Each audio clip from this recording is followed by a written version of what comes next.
Hello friends. एक बार पुनः आप सभी का हमारे इस online platform study with GK YouTube channel पर हार्दिक स्वागत है। तो आज की हमारी चर्चा का विषय रहेगा भारतीय संविधान एवं राज्य व्यवस्था, जिसका एक महत्वपूर्ण टॉपिक भारतीय संविधान का भाग एक, जिसका शीर्षक है संघ और उसका राज्य क्षेत्र। इस टॉपिक पर आधारित किस प्रकार के सवाल परीक्षाओं में पूछे जा रहे हैं, उस पर हमारी संपूर्ण रणनीति रहेगी। अर्थात मुख्य रूप से हम इस टॉपिक पर आधारित समस्त महत्वपूर्ण प्रकार के प्रश्नों के बारे में चर्चा करेंगे। किस प्रकार के सवाल इस टॉपिक से परीक्षाओं में पूछे जा रहे हैं और पूछे गए हैं और पूछे जाएंगे, उन समस्त बिंदुओं पर हमारी चर्चा रहेगी। तो आइए शुरुआत करते हैं। पहला सवाल आपकी स्क्रीन पर रहा। ये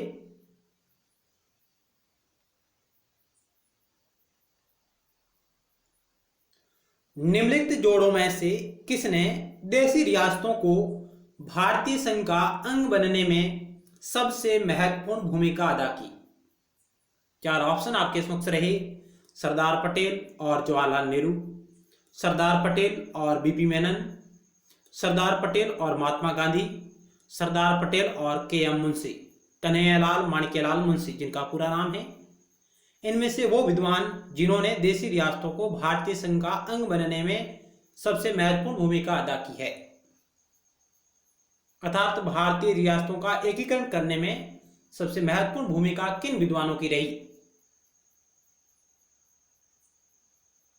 तो आइए इस सवाल का राइट उत्तर होगा ऑप्शन बी, सरदार वल्लभ भाई पटेल और बीपी मेनन। इन दोनों लोगों की मुख्य रूप से महत्वपूर्ण भूमिका रही है भारतीय रियासतों के एकीकरण में। सरदार पटेल को सरदार वल्लभ भाई पटेल, जिन्हें लौह पुरुष भी कहा जाता है, भारत के एकीकरण का जो श्रेय है वो सरदार वल्लभ भाई पटेल को जाता है। और इनके सहयोगी थे बीपी मेनन, जिन्होंने इनके साथ में रहकर मुख्य भूमिका निभाई है। ऑप्शन आपका बी राइट होगा।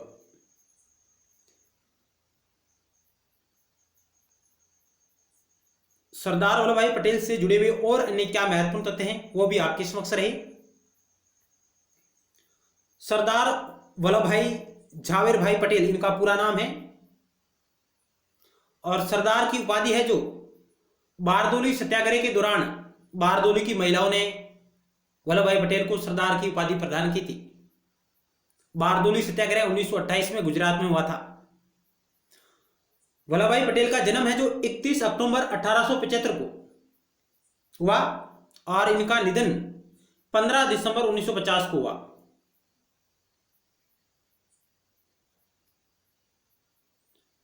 तो 31 अक्टूबर को सरदार वल्लभ भाई पटेल की जयंती मनाई जाती है। 31 अक्टूबर को सरदार वल्लभ भाई पटेल की जयंती मनाई जाती है।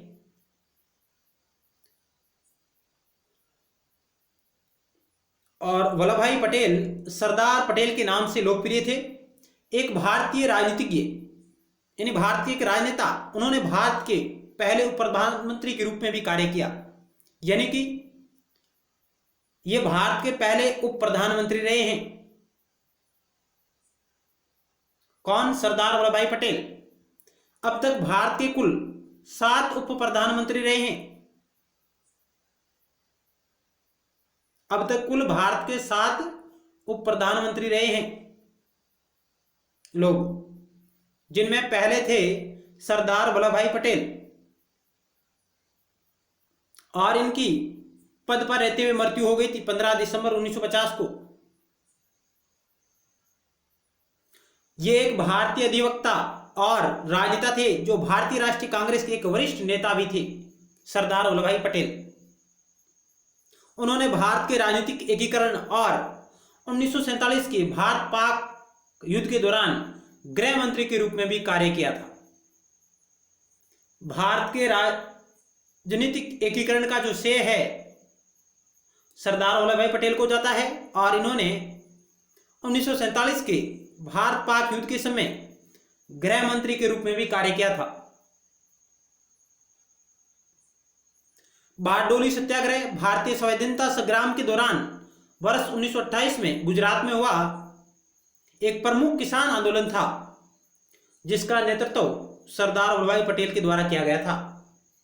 यानी कि बारडोली सत्याग्रह एक किसान आंदोलन था, 1928 में गुजरात में हुआ, जिसका नेतृत्व सरदार वल्लभ भाई पटेल ने किया था। और इस नेतृत्व से खुश होकर बारडोली की महिलाओं ने उन्हें सरदार की उपाधि प्रदान की थी। बारडोली सत्याग्रह उस समय प्रांतीय सरकारों ने किसानों के लगान में 30% तक की वृद्धि कर दी थी, जिसके कारण यह सत्याग्रह हुआ। और इसमें मुख्य भूमिका सरदार वल्लभ भाई पटेल की रही, जिन्होंने इसका विरोध किया। इस सत्याग्रह के आंदोलन के सफल होने के बाद वहां की महिलाओं ने वल्लभ भाई पटेल को सरदार की उपाधि प्रदान की थी। तो सवाल आता है कि वल्लभ भाई पटेल को सरदार की उपाधि किसने प्रदान की? तो बारडोली की महिलाओं ने 1928 में उन्होंने बारडोली सत्याग्रह का सफल नेतृत्व किया था। उस कारण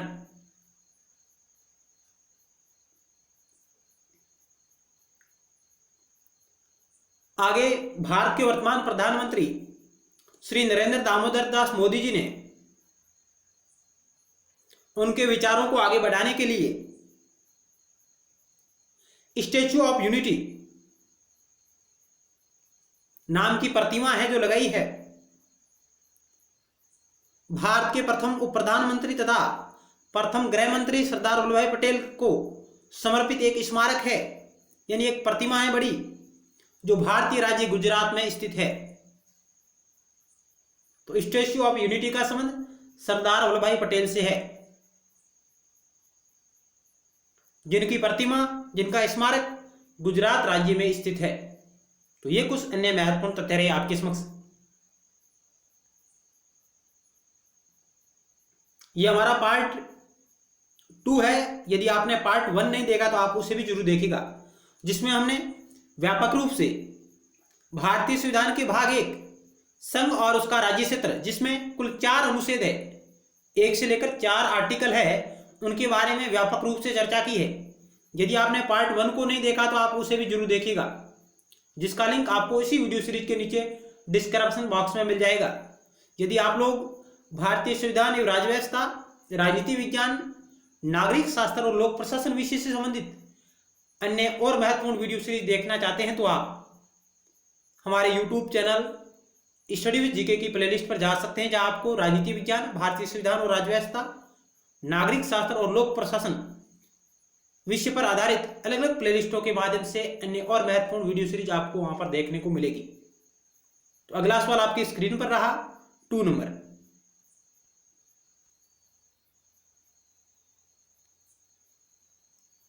भारत के संविधान में भारत को किस रूप में वर्णित किया गया है? परिसंकल्प, एकात्मक, राज्यों का संघ, परिसंघ। भारत के संविधान में भारत को किस रूप में वर्णित किया गया है? तो इस सवाल का राइट उत्तर होगा ऑप्शन सी, राज्यों का संघ, यूनियन ऑफ स्टेट। भारतीय संविधान का अनुच्छेद 1 कहता है भारत अर्थात इंडिया राज्यों का संघ होगा, यूनियन ऑफ स्टेट होगा, न कि यूनियन ऑफ फेडरल। यानी भारत का संविधान भारत को राज्यों के संघ के रूप में परिभाषित करता है, यूनियन ऑफ स्टेट के रूप में परिभाषित करता है। और भारतीय संविधान के अनुच्छेद 1 में भारत के 2 नाम सामने आए हैं, भारत अर्थात इंडिया। अंग्रेजी और हिंदी दोनों नामों का समावेशित है आर्टिकल 1 में। तो ऑप्शन सी आपका राइट उत्तर होगा।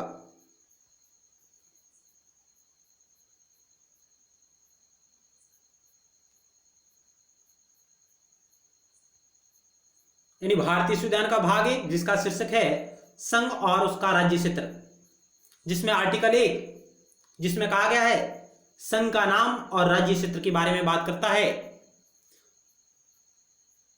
आर्टिकल 1 का क्लोज 1 कहता है कि भारत अर्थात इंडिया राज्यों का संघ होगा। इंग्लिश वर्ड है यहां पर यूनियन ऑफ स्टेट।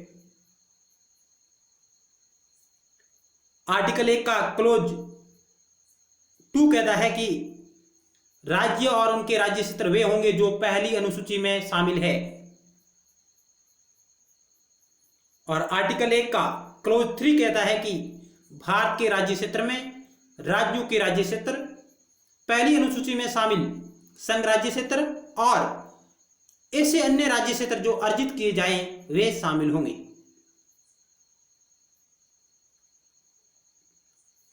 आर्टिकल 2 कहता है कि नए राज्यों का प्रवेश या स्थापना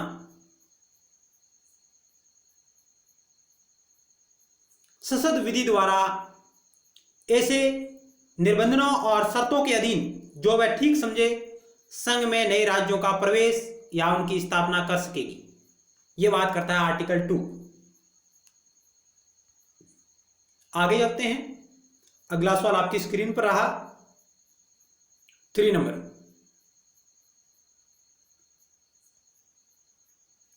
भारतीय संघ राज्य के बारे में सत्य कथन का चयन करें।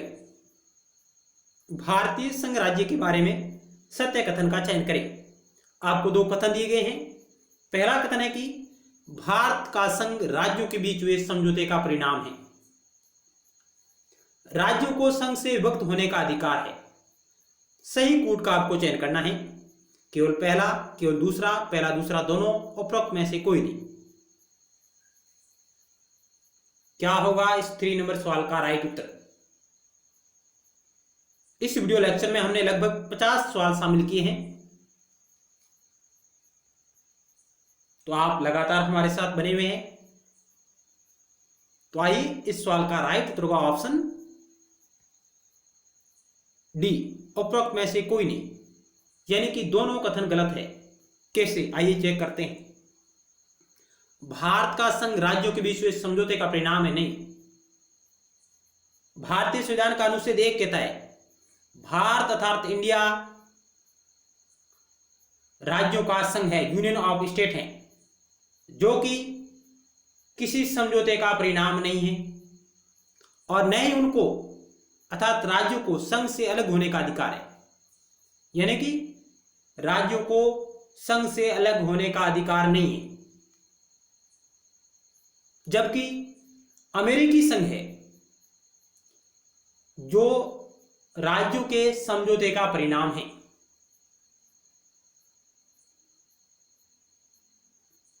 और उन्हें अविनाशी राज्यों का अविनाशी संघ कहा जाता है। अमेरिका को अविनाशी राज्यों का अविनाशी संघ कहा जाता है, जबकि भारत को विनाशी राज्यों का अविनाशी संघ कहा जाता है।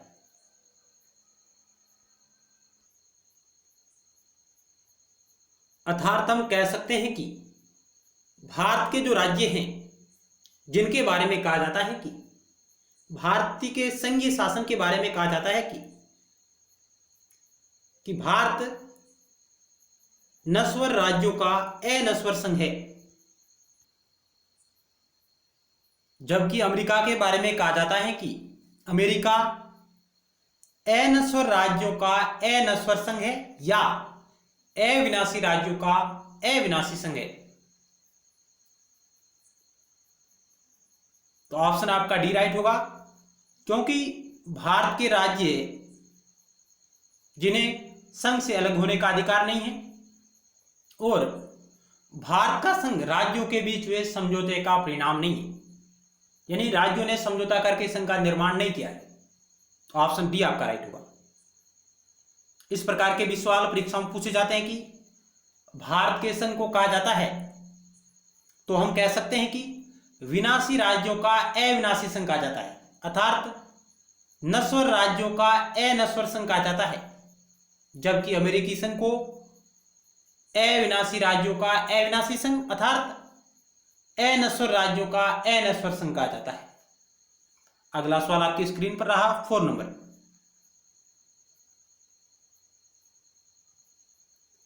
निम्नलिखित कथनों पर विचार कीजिए। भारतीय संविधान के अनुच्छेद 12 के अनुसार राज्य में शामिल है, यानी भारतीय संविधान का आर्टिकल 12 जो राज्य के संदर्भ में बात करता है, राज्य की परिभाषा में कौन कौन शामिल होंगे,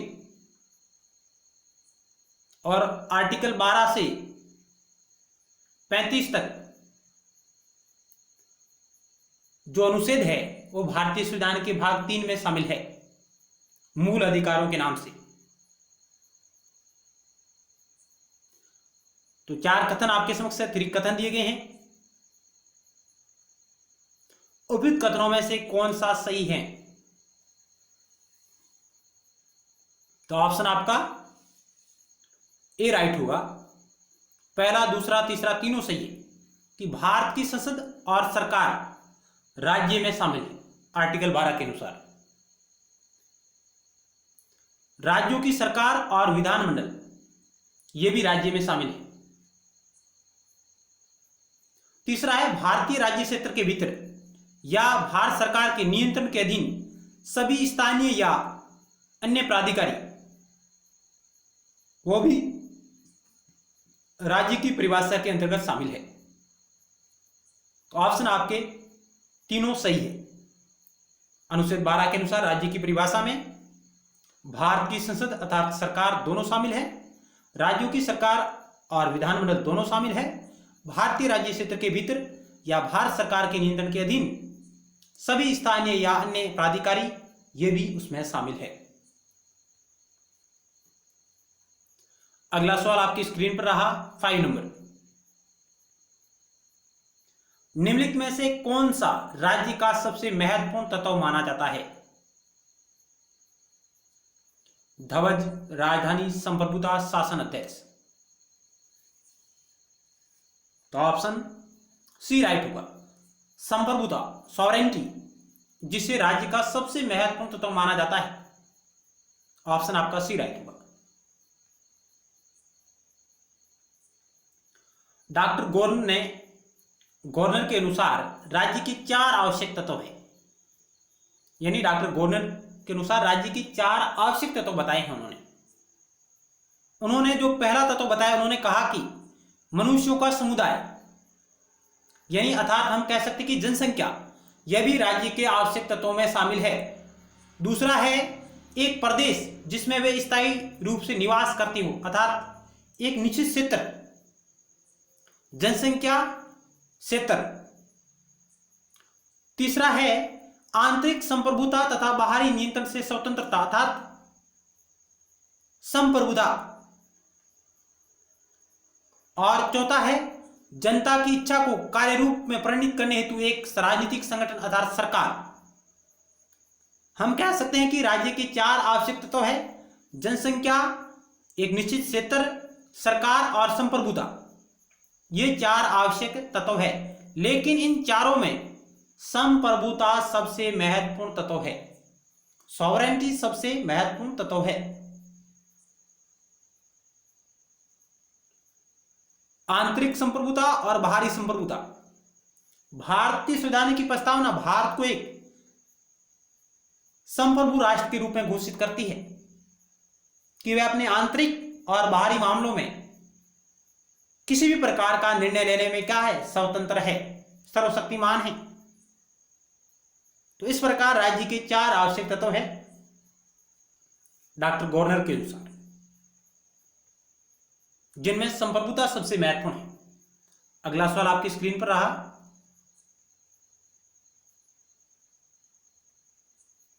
निम्नलिखित में से कौन सी एक भारतीय संघ राज्य पद्धति की विशेषता नहीं है?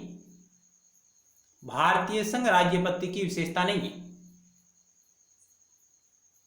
ऑप्शन ए, भारत में स्वतंत्र न्यायपालिका, केंद्र और राज्यों के बीच शक्तियों का स्पष्ट विभाजन किया गया, संघबद्ध होने वाली इकाइयों को राज्यसभा में असमान प्रतिनिधित्व दिया गया, यह संघबद्ध होने वाली इकाइयों के बीच एक सहमति का परिणाम है।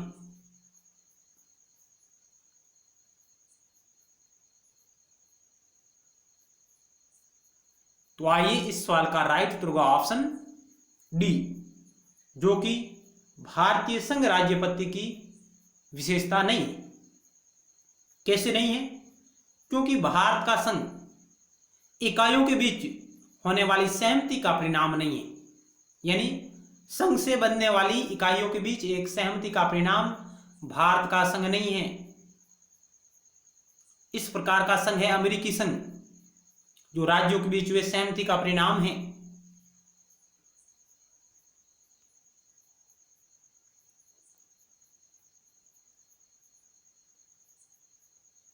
ऑप्शन सी जो राइट है बिल्कुल, भारतीय संघ राज्य की विशेषता है कि संघबद्ध होने वाली इकाइयों को राज्यसभा में असमान प्रतिनिधित्व दिया गया है। ये बात भी बिल्कुल सही है,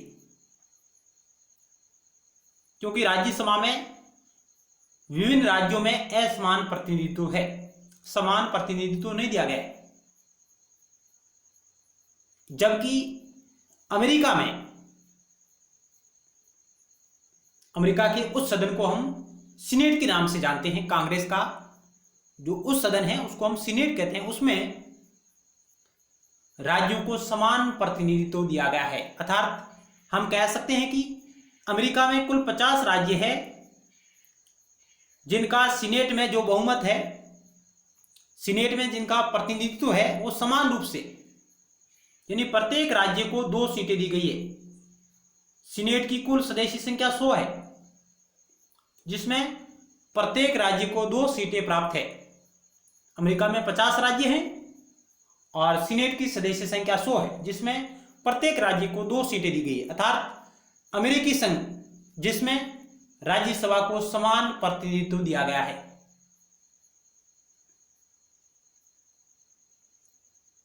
तो इस सवाल का ऑप्शन डी राइट होगा, जो बिल्कुल गलत है, सही नहीं है। केंद्र और राज्यों के बीच शक्तियों का स्पष्ट विभाजन किया गया, ये बात बिल्कुल सही है। और भारत में स्वतंत्र न्यायपालिका, ये भी सही है। एबीसी सही है और ऑप्शन डी गलत है। अगला सवाल 7 नंबर आपकी स्क्रीन पर रहा। संविधान के अनुच्छेद 1 में भारत को क्या कहा गया है? परिसंघ, परिसंघ प्रबल एकात्मक आधार के साथ, महासंघ, राज्यों का संघ।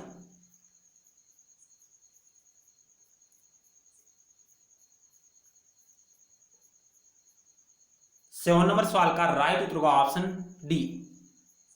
भारतीय संविधान के अनुच्छेद 1 में कहा गया है भारत अर्थात इंडिया राज्यों का संघ होगा, यूनियन ऑफ स्टेट। इसके लिए इंग्लिश शब्दावली का प्रयोग हुआ है, यूनियन ऑफ स्टेट, न कि फेडरल ऑफ स्टेट।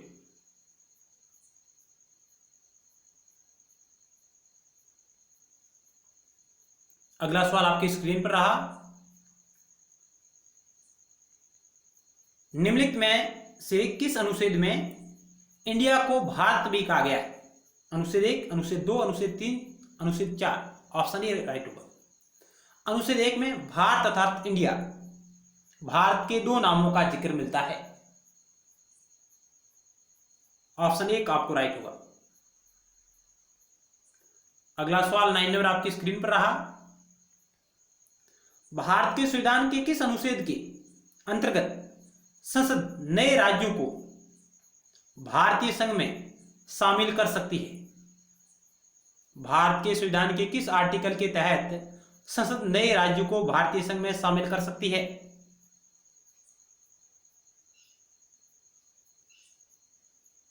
तो ऑप्शन आपका बी राइट होगा, अनुच्छेद 2 के तहत।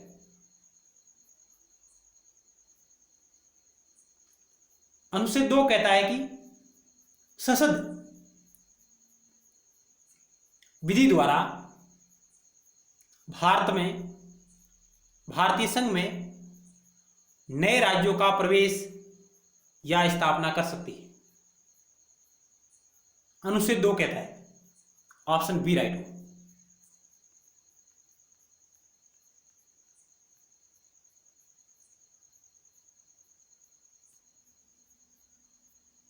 आगे 10 नंबर सवाल आपके स्क्रीन पर रहा, जहां आपको कथन और कारण दिया गया है। कथन ए कह रहा है कि भारतीय संविधान के अनुच्छेद 1 के में भारत को संघीय राष्ट्र के स्थान पर राज्यों का संघ कहा गया है। जहां आपको कारण दे रखा है भारतीय संघ इकाइयों से हुए समझौते का परिणाम नहीं है और इसमें घटक इकाइयों को संघ से अलग होने की स्वतंत्रता नहीं है। फिर आपको सही कूट का चयन करना है। ए आर दोनों सही तथा आर ए की सही व्याख्या।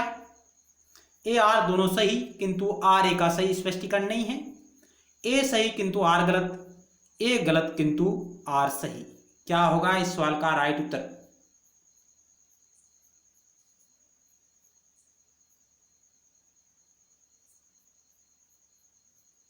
तो आइए राइट उत्तर को चेक करते हैं। ऑप्शन आपका ए राइट होगा। दोनों कथन सही है, ए आर दोनों सही है, आर ए का सही स्पष्टीकरण है। क्योंकि भारतीय संविधान के अनुच्छेद 1 के अनुसार भारत को संघीय राष्ट्र के स्थान पर राज्यों का संघ कहा गया है, यूनियन ऑफ स्टेट कहा गया है। क्योंकि भारतीय संघ इकाइयों से हुए समझौते का परिणाम नहीं है और इसमें घटक इकाइयों को संघ से अलग होने का भी अधिकार नहीं है, उन्हें स्वतंत्रता नहीं है। ऑप्शन आपका ही राइट होगा। ए आर दोनों सही है, आर ए की सही व्याख्या कर रहा है। अगला सवाल 11 नंबर आपकी स्क्रीन पर रहा। 1948 में संविधान सभा ने भाषाई प्रांत आयोग की नियुक्ति की, जिसकी अध्यक्षता किसने की थी? 1948 में संविधान सभा ने भाषाई प्रांत आयोग की नियुक्ति की, जिसकी अध्यक्षता किसने की? क्योंकि भारत आजाद हुआ 15 अगस्त 1947, इसके साथ ही कई प्रकार की समस्याएं भारत के सामने थी। रियासतों का एकीकरण, और ऐसे में कुछ रियासतें, कुछ राज्य भाषा के आधार पर अलग राज्यों की मांग कर रहे थे और ऐसे में उनको भाषा के आधार पर अलग राज्य बनाया जाए या नहीं बनाया जाए, इसकी पुष्टि करने के लिए एक भाषाई प्रांत आयोग की स्थापना की गई। किसकी अध्यक्षता में? तो ऑप्शन आपका ए राइट होगा।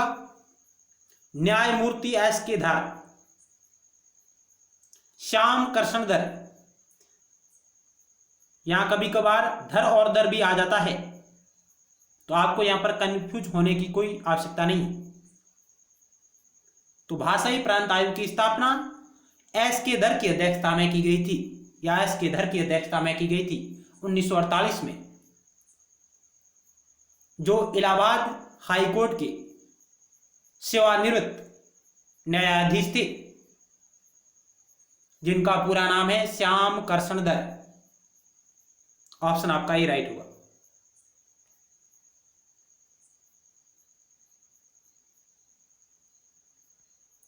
भारत की स्वतंत्र के बाद देश में भाषा के आधार पर राज्यों के पुनर्गठन की मांग उठने लगी। जून 1948 में भारत सरकार की एस के धर की अध्यक्षता में भाषाई आयोग की नियुक्ति की गई। इस आयोग ने दिसंबर 1948 में अपनी रिपोर्ट पेश की,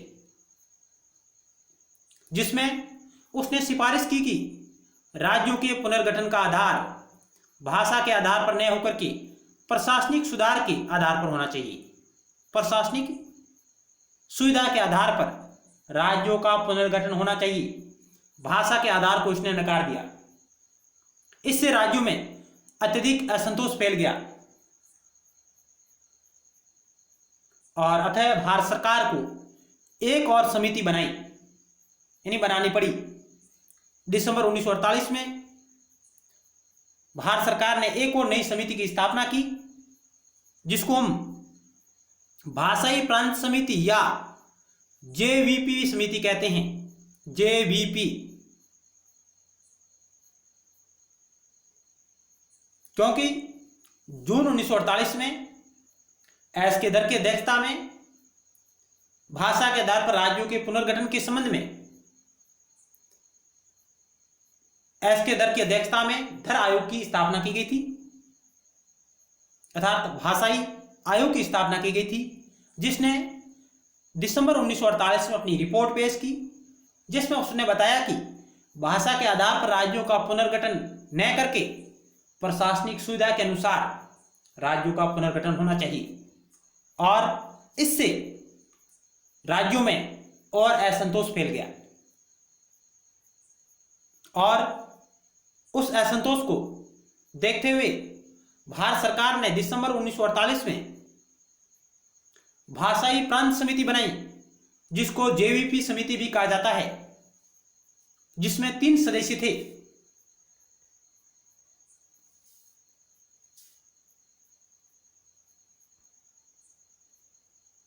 इन 3 सदस्यों में शामिल थे जवाहरलाल नेहरू,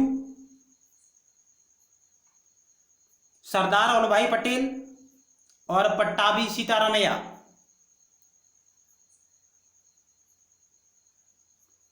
जे से जवाहरलाल नेहरू, वी से वल्लभ भाई पटेल, पी से पट्टाभी सीतारामैया, ये 3 सदस्य इस भाषाई प्रांत समिति में शामिल थे। इस कारण इस समिति को जेवीपी समिति भी कहा जाता है, जिसका गठन दिसंबर 1948 में किया गया था। धर आयोग, भाषा आयोग के बाद उसकी रिपोर्ट आने के बाद जेवीपी समिति जवाहरलाल नेहरू, वल्लभ भाई पटेल, पट्टाभी सीतारामैया, ये 3 व्यक्ति इसमें शामिल थे। अगला सवाल आपकी स्क्रीन पर रहा 12 नंबर। भारत में एक राज्य की सीमा में परिवर्तन किया जा सकता है किस अनुच्छेद के तहत? अनुच्छेद 368 में दी गई प्रक्रिया के अनुसार, अनुच्छेद 130 में दी गई प्रक्रिया के अनुसार, अनुच्छेद 70 में दी गई प्रक्रिया के अनुसार, अनुच्छेद 3 में दी गई प्रक्रिया के अनुसार। भारत में एक राज्य की सीमा में परिवर्तन किया जा सकता है, तो ऑप्शन डी राइट होगा, अनुच्छेद 3 में दी गई प्रक्रिया के अनुसार। अनुच्छेद 3 क्या कहता है जी? आइए देखते हैं। नए राज्यों का निर्माण और वर्तमान राज्यों के क्षेत्र, सीमा या नामों में परिवर्तन संसद विधि द्वारा कर सकती है, अनुच्छेद 3 का प्रयोग करते हुए। और इस प्रकार का परिवर्तन करने हेतु अनुच्छेद 368 की आवश्यकता नहीं है, यानी अनुच्छेद 368 के तहत संविधान संशोधन की आवश्यकता नहीं है। आर्टिकल 3 का क्लोज क्या कहता है कि किसी राज्य में उसका राज्य क्षेत्र अलग करके अथवा 2 या 2 से अधिक राज्यों को या राज्यों के भागों को मिलाकर अथवा किसी राज्य क्षेत्र को किसी राज्य के भाग के साथ मिलाकर नए राज्य का निर्माण कर सकेगी।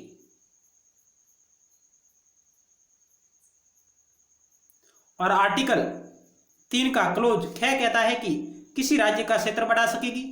आर्टिकल 3 का क्लोज ग कहता है कि किसी राज्य का क्षेत्र घटा सकेगी। आर्टिकल 3 का क्लोज घ कहता है कि किसी राज्य की सीमाओं में परिवर्तन कर सकेगी। और आर्टिकल अने कहता है कि किसी राज्य के नाम में परिवर्तन कर सकेगी। इस प्रकार की बात आर्टिकल 3 करता है।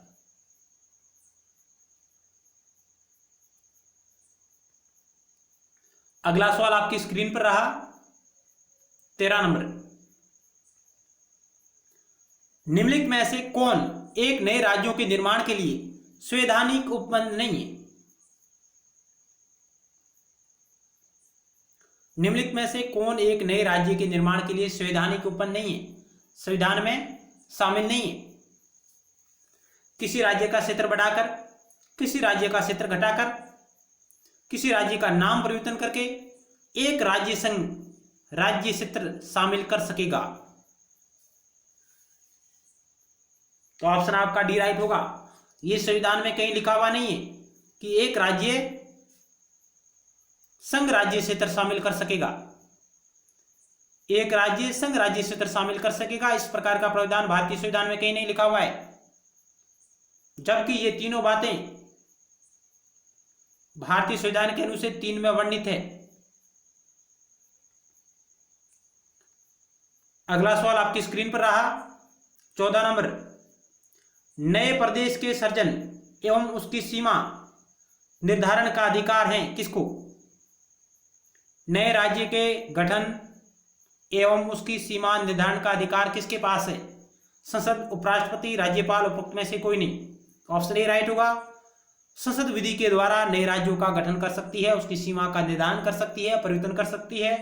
नाम में परिवर्तन कर सकती है आर्टिकल 3 के तहत।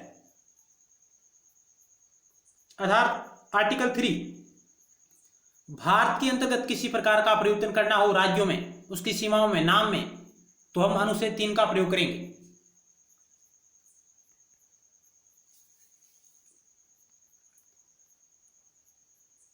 अगला सवाल 15 नंबर आपकी स्क्रीन पर रहा। भारतीय संघ राज्यों के पुनर्गठन किया जा सकता है अथवा उनकी सीमाएं परिवर्तन की जा सकती है।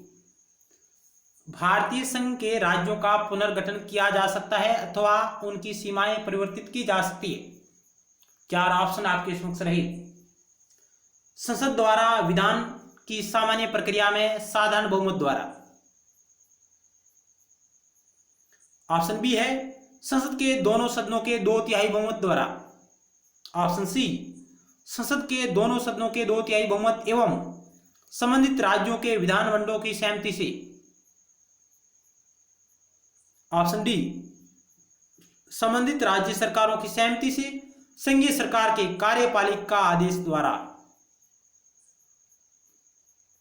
क्या होगा इस सवाल का राइट उत्तर? भारतीय संघ के राज्यों का पुनर्गठन किया जा सकता है अथवा उनकी सीमाओं में परिवर्तन किया जा सकता है, या आप कह सकते हैं कि आंध्र प्रदेश से तेलंगाना अलग हुआ, उसके लिए किस प्रकार की प्रक्रिया अपनाई गई थी।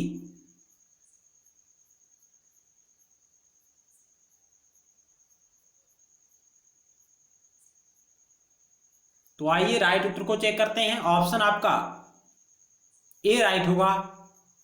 संसद द्वारा, विधान की सामान्य प्रक्रिया में, साधारण बहुमत द्वारा भारत के राज्यों का पुनर्गठन किया जा सकता है या उनकी सीमाएं परिवर्तित की जा सकती है, उनके नाम में परिवर्तन किया जा सकता है। यानी संसद द्वारा कानून की सामान्य प्रक्रिया में साधारण बहुमत के द्वारा। 2/3 बहुमत की आवश्यकता नहीं है, नए राज्यों के विधानमंडलों की सहमति आवश्यकता है, और इस प्रकार की भी कोई बात उल्लेखित नहीं।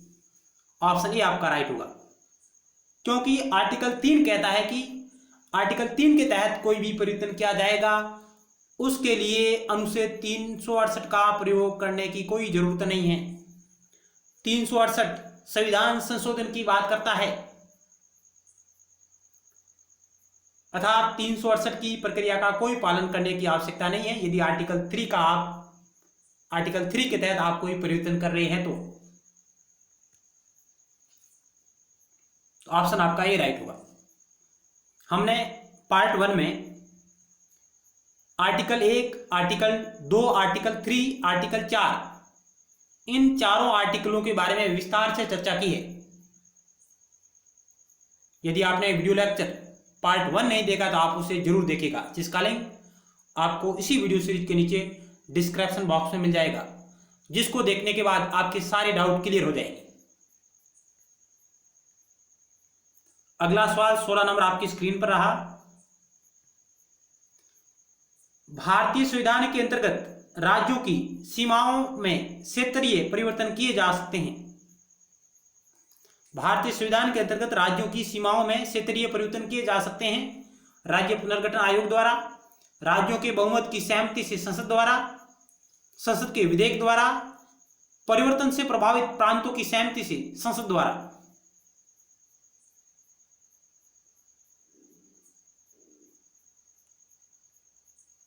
भारतीय संविधान के अंतर्गत राज्यों की सीमाओं में क्षेत्रीय परिवर्तन किए जा सकते हैं।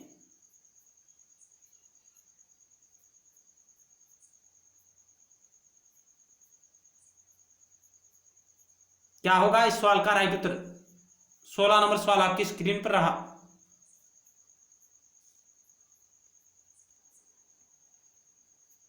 तो आइए इस सवाल का राइट उत्तर होगा ऑप्शन सी, संसद के विधेयक के द्वारा। ऑप्शन सी राइट होगा। भारतीय संविधान के अंतर्गत राज्यों की सीमाओं में क्षेत्रीय परिवर्तन किए जा सकते हैं संसद के विधेयक के द्वारा। ऑप्शन सी राइट होगा।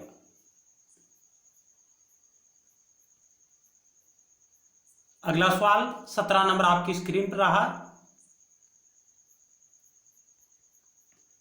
एक विद्यमान राज्य की सीमा को परिवर्तित कर एक नवीन राज्य को बनाने की दृष्टि से 3 उपकरणों की आवश्यकता होती है।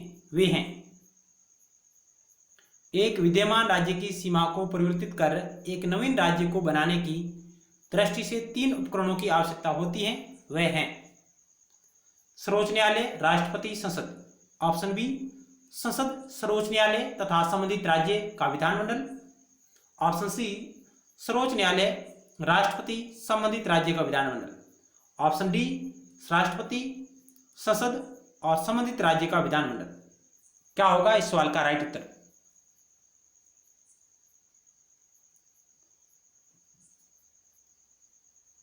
ऑप्शन आपका डी राइट होगा।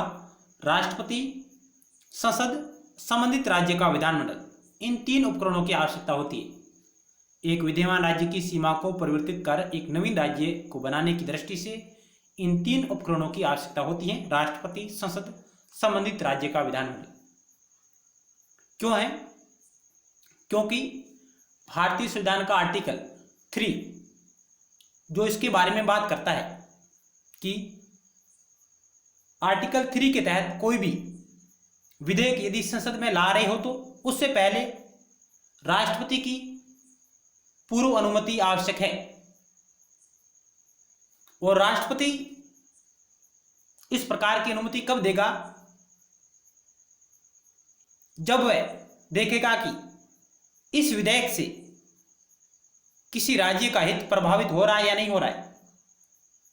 यदि उस राज्य का हित प्रभावित हो रहा है तो राष्ट्रपति उस विधेयक को एक निश्चित अवधि जो राष्ट्रपति चाहेगा उस अवधि में उस राज्य के विचारों को जानेगा कि आपकी इस विधेयक के बारे में क्या राय है जो आपके राज्य में परिवर्तन कर रहा है। यदि राज्य उस अवधि में अपने विचार देता है या नहीं देता है तो उसके विचारों को जानेगा। लेकिन यदि राज्य विचार देता है तो राष्ट्रपति उन विचारों को मानने के लिए बाध्य नहीं है। नहीं देता है तो भी राष्ट्रपति उस विधेयक को अपनी सिफारिश दे सकता है। इस प्रकार की प्रक्रिया आर्टिकल 3 बताता है। अगला सवाल आपकी स्क्रीन पर रहा। तो कोई भी परिवर्तन होगा तो संसद के अधिनियम के द्वारा होगा, संसद के विधेयक के द्वारा होगा। ऑप्शन डी इस सवाल का राइट है। Option D. अगला सवाल आपकी स्क्रीन पर रहा, 18 नंबर सवाल।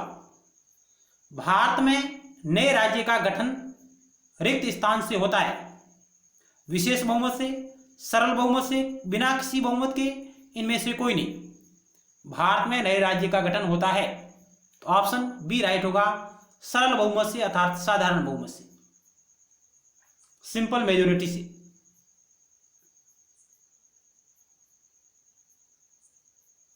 ऑप्शन बी राइट होगा। अगला सवाल आपकी स्क्रीन पर रहा, 19 नंबर,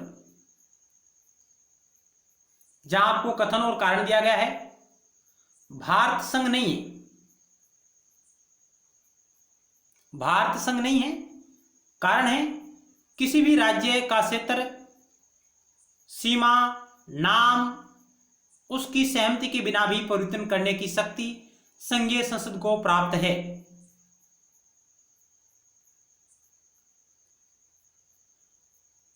भारत संघ नहीं है, कथन ये कह रहा है, और कारण कह रहा है कि किसी भी राज्य का क्षेत्र, सीमा, नाम उसकी सहमति के बिना भी परिवर्तन करने की शक्ति संघीय संसद को प्राप्त है। क्या होगा इस सवाल का राइट उत्तर?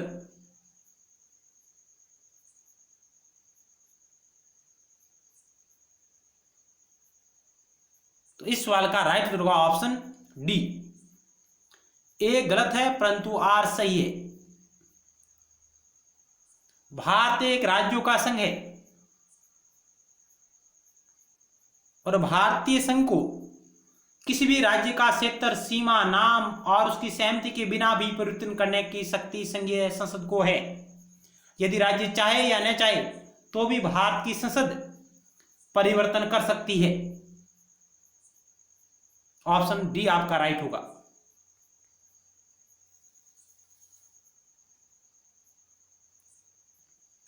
अगला सवाल आपकी स्क्रीन पर रहा, भाषाई प्रांतीय आयोग का गठन जून 1948 में किसकी अध्यक्षता में किया गया था? फजल अली, के एम पणिकर, एस के धर, राम सुभग सिंह। तो इस सवाल का राइट उत्तर होगा ऑप्शन सी, एस के धर की अध्यक्षता में जून 1948 में भाषाई प्रांतीय आयोग या एस के धर आयोग का गठन किया गया था। इसने अपनी रिपोर्ट दिसंबर 1948 में प्रस्तुत की, जिसमें इसने कहा कि राज्यों का पुनर्गठन भाषा के आधार पर न करके प्रशासनिक सुविधा के अनुसार होना चाहिए।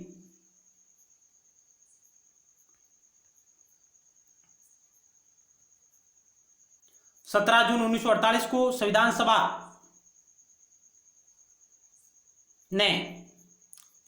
के अध्यक्ष थे डॉक्टर राजेंद्र प्रसाद ने भाषाई प्रांत आयोग की नियुक्ति की, जिसकी अध्यक्षता न्यायमूर्ति एस के धर द्वारा की गई।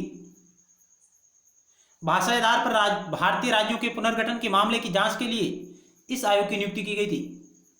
भाषा आधार पर भारतीय राज्यों के पुनर्गठन के मामले की जांच के लिए इस आयोग की नियुक्ति की गई थी। इस आयोग ने 10 दिसंबर 1948 को अपनी रिपोर्ट पेश की।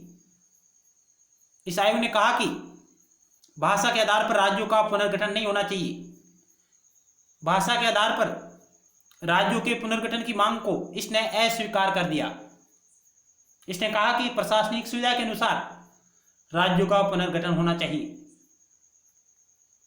इस रिपोर्ट के आने के बाद भारत में भाषाई राज्यों के पुनर्गठन की मांग और बढ़ने लगी, विरोध होने लग गया इस आयोग का। इस आयोग की सिफारिश को उन्होंने मानने के लिए उन्होंने विरोध किया,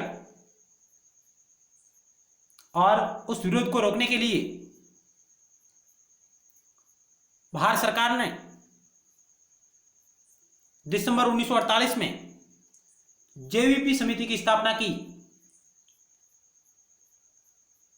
जवाहरलाल नेहरू, सरदार वल्लभ भाई पटेल और पट्टाभी सीतारामैया की अध्यक्षता में।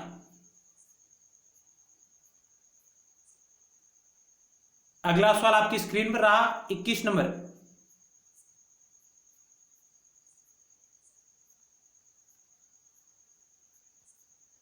दिसंबर 1948 में किस आयोग की रिपोर्ट में कहा गया कि भाषा के आधार के बजाय प्रशासनिक संविदा यानी प्रशासनिक सुविधा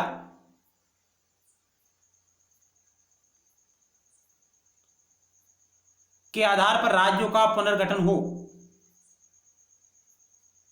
धर आयोग की रिपोर्ट, न्यायमूर्ति वांसु आयोग की रिपोर्ट, फजल अली आयोग की रिपोर्ट, राज्य पुनर्गठन आयोग की रिपोर्ट। इस सवाल का राइट उत्तर होगा ऑप्शन ए, धर आयोग की रिपोर्ट। ऑप्शन ए राइट होगा, दिसंबर 1948 की।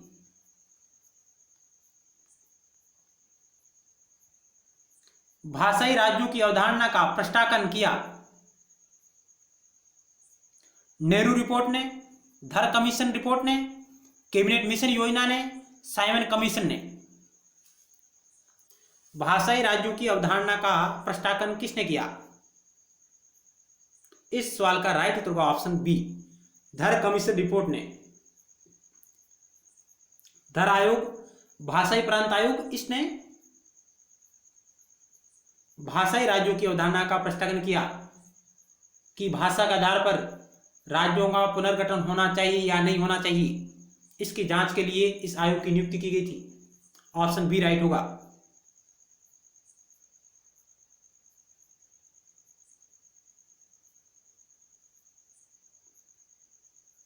नेहरू रिपोर्ट 1928 में,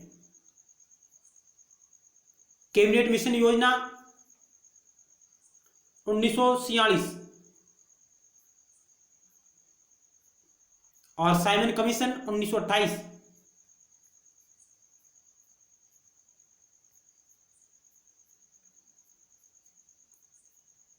अगला सवाल आपकी स्क्रीन पर रहा,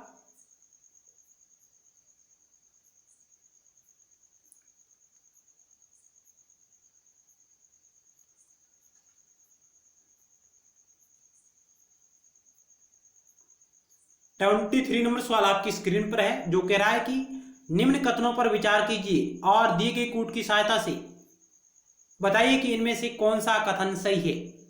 3 कथन दिए गए हैं, पहला, दूसरा और तीसरा। फिर आपको सही कूट का चयन करना है।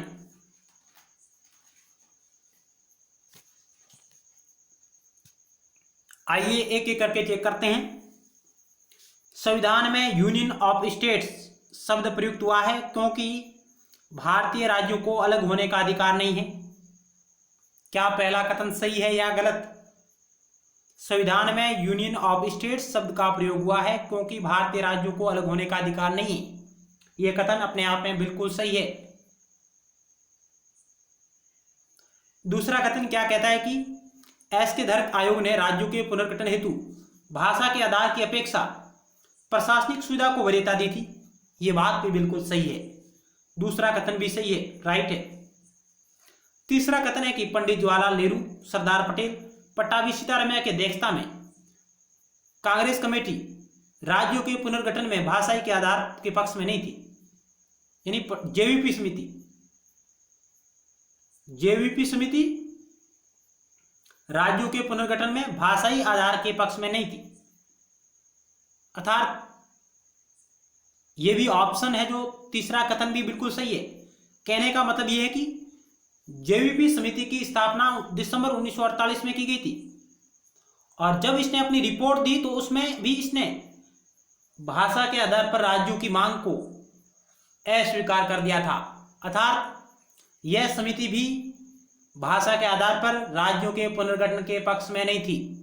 कुल मिलाकर तो हम कह सकते हैं कि एक निष्कर्ष के रूप में कि एस.के. धर आयोग और जेवीपी समिति दोनों ही भाषा के आधार पर राज्यों के पुनर्गठन के पक्ष में नहीं थी। इन दोनों ने भाषा के आधार को नकार दिया, अस्वीकार कर दिया। तो ऑप्शन डी राइट होगा। ये सभी कथन बिल्कुल राइट है, तीनों कथन।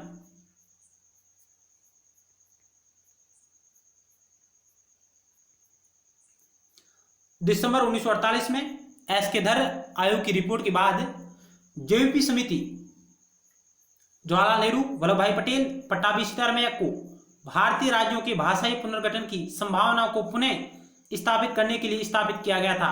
यानी इस समिति की नियुक्ति की गई थी। जेवीपी रिपोर्ट समिति ने भाषा के आधार पर राज्यों के पुनर्गठन के विचार को खारिज कर दिया।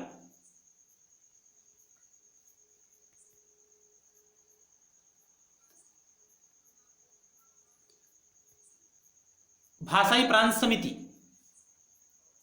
और इसको हम कहते हैं जेवीपी समिति, और इससे पहले था भाषाई प्रांत आयोग, जिसको हमने कहा एस.के. धर आयोग।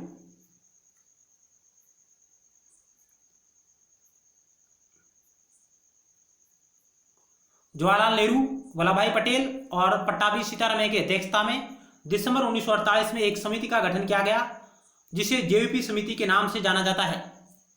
इस समिति ने अप्रैल 1949 में अपनी रिपोर्ट दी थी। अप्रैल 1949 में इसने सिफारिश की कि राज्यों के पुनर्गठन का आधार भाषा के आधार पर न होकर के प्रशासनिक सुधार के आधार पर होना चाहिए। कुल मिलाकर एस.के. धर और जेवीपी समिति दोनों ने कहा कि राज्यों का पुनर्गठन भाषा के आधार पर नहीं होना चाहिए, प्रशासनिक सुविधा के आधार पर होना चाहिए। लेकिन इन दोनों समितियों के विरोध स्वरूप एक लंबा आंदोलन हुआ, क्योंकि इन दोनों समितियों ने भाषा के आधार को नकार दिया, जिसका विरोध भारत में विभिन्न स्थानों पर होने लगा। और एक ऐसा ही विरोध हमारे सामने आता है। 56 दिनों की भूख हड़ताल के बाद कांग्रेस के नेता पोट्टी श्रीमालू का निधन हो गया, जो आंदोलन कर रहे थे कि मद्रास से तमिलों के लिए एक अलग राज्य की मांग कर रहे थे। मद्रास प्रांत से तमिलों के लिए एक अलग राज्य की मांग कर रहे थे। उस आंदोलन का नेतृत्व कर रहे थे पोट्टी श्रीमालू, जो भूख हड़ताल पर थे। 56 दिनों की लंबी भूख हड़ताल के बाद उनका निधन हो जाता है। जिससे यह आंदोलन और अत्यधिक बढ़ गया। भाषा के आधार पर राज्यों के पुनर्गठन का आंदोलन और तीव्र हो गया था। पोटी श्रीमालू के निधन ने आग में घी डालने का काम किया, अर्थात हम कह सकते हैं कि आंदोलन को और तीव्र बढ़ा दिया।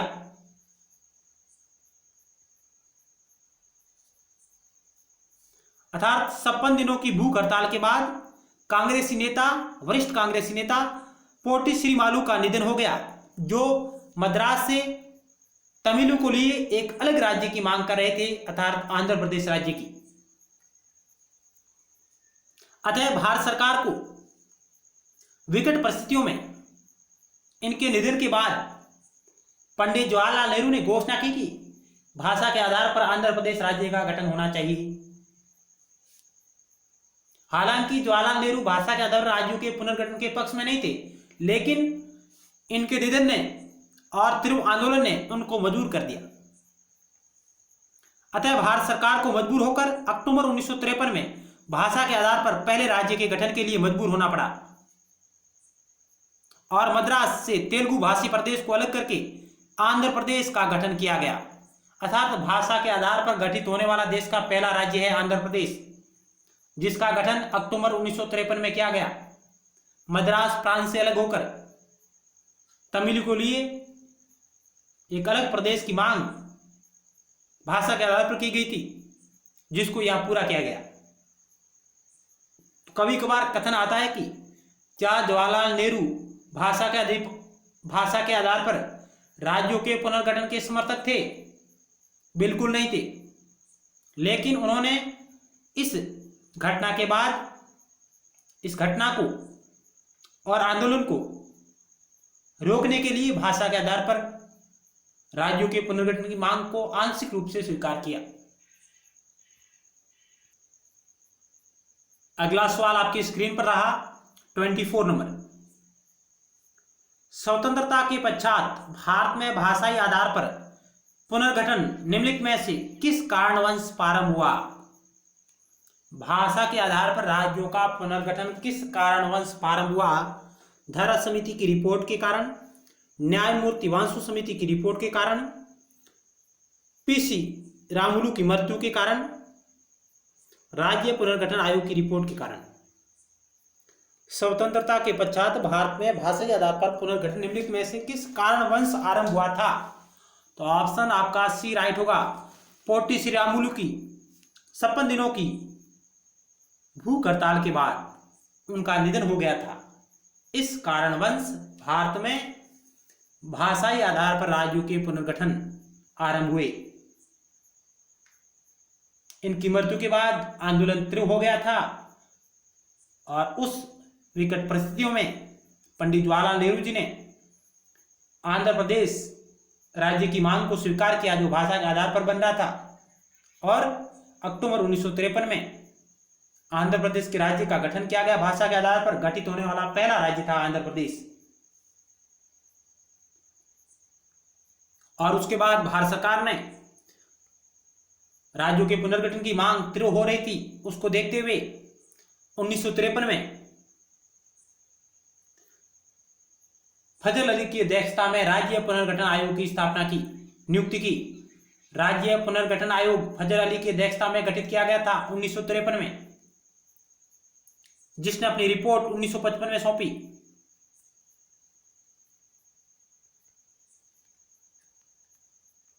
अगला सवाल आपकी स्क्रीन पर रहा 25 नंबर। निम्नलिखित में से स्वतंत्र भारत का वह सबसे पहला राज्य कौन सा है जो केवल भाषाई आधार पर बनाया गया? महाराष्ट्र, आंध्र प्रदेश, केरल, पंजाब। स्वतंत्र भारत का वह सबसे पहला राज्य कौन सा है जो केवल भाषाई आधार पर बनाया गया? तो ऑप्शन आपका बी राइट होगा। आंध्र प्रदेश बनाया गया था 1953 में, अक्टूबर 1953 में। ऑप्शन बी राइट होगा।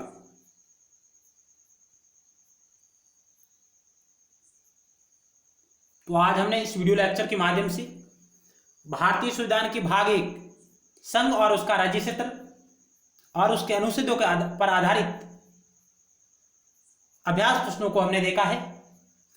अगले पार्ट में यानी पार्ट 3 में हम और अन्य बचे हुए अर्थात शेष प्रश्नों के बारे में चर्चा करेंगे। हालांकि हमने अभी 25 प्रश्नों के बारे में चर्चा की है। नेक्स्ट 50 प्रश्नों के बारे में हमारी चर्चा पार्ट 3 और पार्ट 4 में होगी। तब तक के लिए धन्यवाद।